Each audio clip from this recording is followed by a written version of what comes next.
देखिए, सबसे पहले हम लोग आ जाएँगे गूगल में और गूगल में सर्च कर लेंगे आपका एचआरएमएस। जैसे कि आपको हो सकता है पहले से पता है, एचआरएमएस सर्च करेंगे, थोड़ी देर इंतज़ार करेंगे। ये साइट स्लो भी कभी-कभी चलता है, हालाँकि आपको परेशान उस रूप में नहीं होना है। थोड़ा-सा आगे आ जाएँगे यहाँ पे और नीचे आपको होम पेज पे यहाँ पर क्लिक कर लेंगे, एचआरएमएस गवर्नमेंट ऑफ बिहार। थोड़ा-सा इंतज़ार करेंगे और जैसे आप यहाँ पे आएँगे तो ये एचआरएमएस का ऑफ़िशियल साइट आ गया। यहाँ पे सबसे ज़रूरी है, जिनका एचआरएमएस ऑनबोर्डिंग हो गया है वो भी वीडियो में बने रहेंगे, जिनका नहीं हुआ है, ठीक है? आपको सबसे पहले यहाँ पे जो नीचे दिया गया फॉरगेट यूज़र नेम, इस पे क्लिक करना है और फॉरगेट यूज़र नेम आपको करना है। तो यहाँ पे तुरंत आपको माँगेगा मोबाइल नंबर। थोड़ा-सा अगर आप ऐसे कैंडिडेट हैं कि अगर आप हस्बैंड हैं तो आपका पत्नी का अगर कहीं शिक्षिका है या फिर आप महिला शिक्षिका हैं और आपके पति शिक्षक हैं, तो सेम मोबाइल नंबर है, तो उस कंडीशन में भी प्रॉब्लम आ रहा है, क्योंकि सेम मोबाइल नंबर होगा तो ज़ाहिर-सी बात है भाई, अलग-अलग एचआरएमएस आईडी तो सेंड नहीं कर पाएगा। तो उस केस में अगर ऐसा है तो आप कमेंट करके बताएँगे। जैसे यहाँ पर मैं मोबाइल नंबर डालता हूँ, जो भी आपका मोबाइल नंबर है आप डालेंगे और फाइनली यहाँ से आप क्या करेंगे, ओटीपी सेंड करेंगे, ठीक है? जैसे ही आप ओटीपी गेट यूज़र नेम करेंगे यहाँ से, देखिए अगर यूज़र नेम सेंड सक्सेसफुली यहाँ पे आ रहा है ऑन योर रजिस्टर्ड मोबाइल, इसका मतलब आपका ये बिल्कुल सही है और आपका एचआरएमएस ऑनबोर्डिंग हो गया है, ठीक है? उसके बाद आपको यूज़र नेम यहाँ से मिल जाता है, यहाँ से बैक हो जाएँगे, ठीक? और उसके बाद आप आ जाते हैं यहाँ पे बाय ओटीपी पर क्लिक करेंगे और जो भी आपका यूज़र नेम है, वहाँ पे इसको डालेंगे, जो आपका यूज़र नेम है, और फाइनली यहाँ से आपको ओटीपी देखने को मिल जाएगा, ठीक? और सेंड ओटीपी पर क्लिक कर देंगे, देखिए इस तरह से सेंड ओटीपी आपका हो जाएगा, ओटीपी सेंड सक्सेसफुली, क्लियर।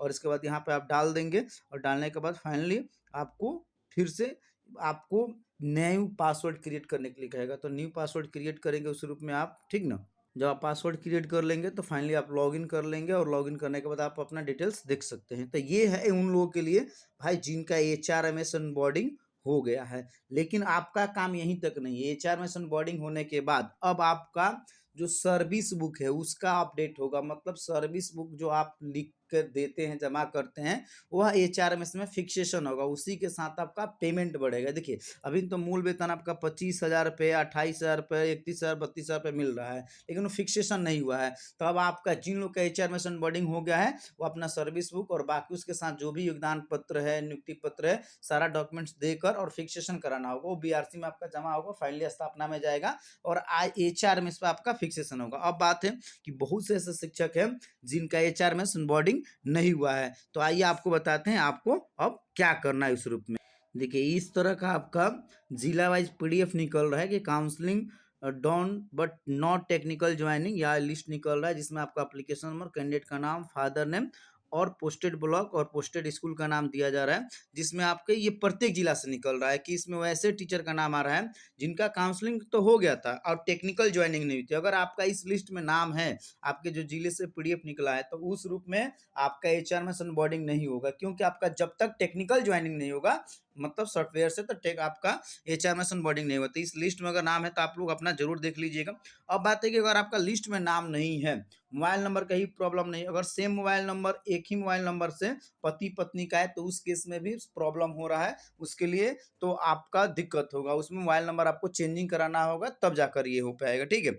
अगर देखिए अगर जिला वाइज आप बात करेंगे तो जिला वाइज भी काम इसमें तेजी से चल रहा है। जैसे यहाँ पर आप देख लीजिए, वैशाली जिला के अंतर्गत जो सभी सक्षमता 1 के उत्तीर्ण विशिष्ट शिक्षक हैं, जिनका 2025 मार्च आपका किसी भी कारण से वेतन रुका हुआ है, वो सभी अपना आवेदन के उपरांत, मतलब जो भी सूचना है वो 24/4/2000 तक विद्या मतलब स्थापना में जमा करेंगे। देखिए प्रत्येक जिला में जो भी लिपिक हैं, मतलब स्थापना से संबंधित काम देखते हैं, एचआर में संबंधित काम देखते हैं, उनके ऊपर भाई ये मतलब बोला गया है कि आप तेजी से काम कीजिए। अब आपको क्या करना है विशेष रूप में, कि देखिए आपको करना ये है कि अब आप स्थापना में चले जाएंगे, मतलब देखिए जो काम हो रहा है जिस रूप में, मतलब स्थापना में आपके जाकर फाइनली जो एचआरएमएस के काम दिख रहे हैं, एचआरएमएस का जो काम दिख रहे हैं, प्रत्येक जिले में एचआरएमएस के लिए एक मतलब कि ऑफिशियल तौर पर एक लिपिक की बहाल किया गया, मतलब उनका मुख्य काम यही है, ठीक है? तो वहां पे जाकर आपको आवेदन देना है आवेदन रिसीव करा लेना है, ठीक है। और साथ में जो आपका डॉक्यूमेंट्स है, मतलब जो भी आपका मतलब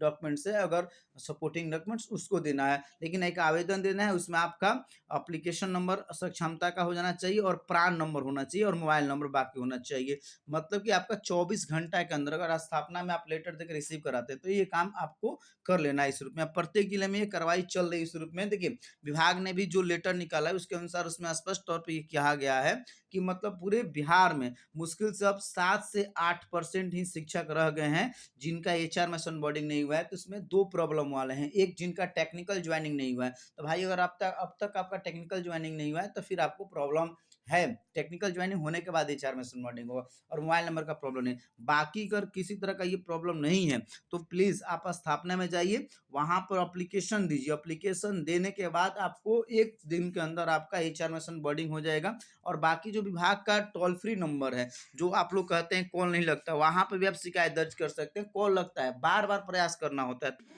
देखिए ये जो विभाग द्वारा शिक्षक के एचआर में ऑनबोर्डिंग तथा पेमेंट संबंधी शिकायत है तो इस नंबर पर आप कॉल कर सकते हैं।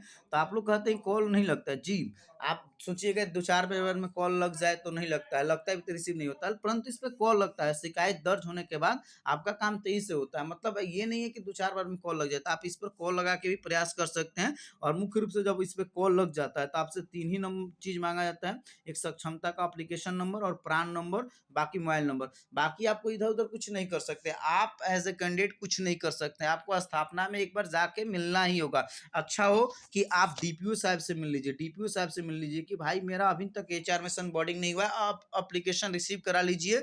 देखिए 1 दिन के अंदर आपका एचआर में ऑनबोर्डिंग होने के बाद पेमेंट भी हो जाएगा। जैसे ही आप लोग का एचआर में ऑनबोर्डिंग हो जाएगा, पेमेंट हो जाएगा, उसके बाद अब देखिए फिक्सेशन का काम चल रहा है, सभी जिलों में फिक्सेशन का काम तेजी से चल रहा है, तो अब उधर बढ़ने की आवश्यकता है। तो जो लोग भाई रह गए हैं, ठीक है, तो आप लोग प्लीज स्थापना में जाकर एप्लीकेशन देकर अपना काम तेजी से करा लीजिए। यही आप लोग के लिए अपडेट था। ओके, जय हिंद, जय